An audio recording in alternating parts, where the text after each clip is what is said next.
The most striking feature of China's behavior in its maritime disputes this past year has been efforts to redefine the status quo. In its disputes with the Philippines and Japan, China has used the presence of its civilian maritime law enforcement agencies to create new facts on the water to strengthen China's so-called sovereignty claims.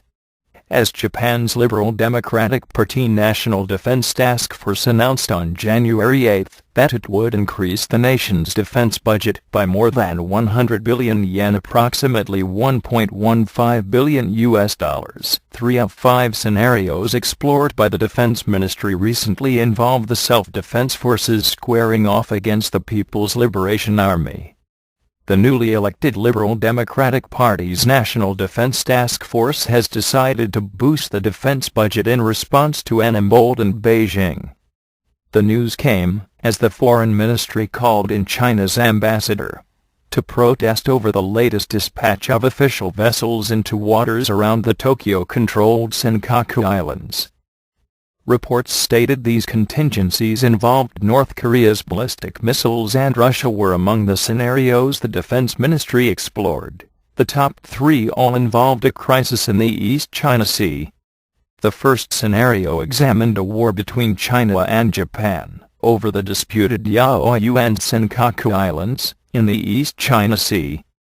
Earlier on Tuesday, Japan summoned the Chinese ambassador in Tokyo, for the first time since Shinzo Abe was sworn in as Prime Minister, to protest the continued presence of official Chinese ships in waters around the islets, which are claimed by Japan, Taiwan, and China.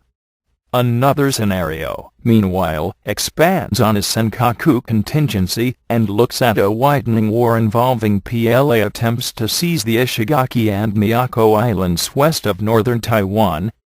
The third, and perhaps most controversial, scenario focuses on how Japan would react to a Chinese invasion of Taiwan in 2021, a date reportedly chosen because it coincides with the 100th anniversary of the founding of the Chinese Communist Party. According to one report, the People's Liberation Army would rely mostly on amphibious vehicles, special forces, ballistic missiles, and a fighter blockade to achieve its ends. While the scenarios remain in the realm of speculation, Japan's inclusion of a Taiwan contingency again underscores the importance Tokyo places on Taiwan remaining de facto independent.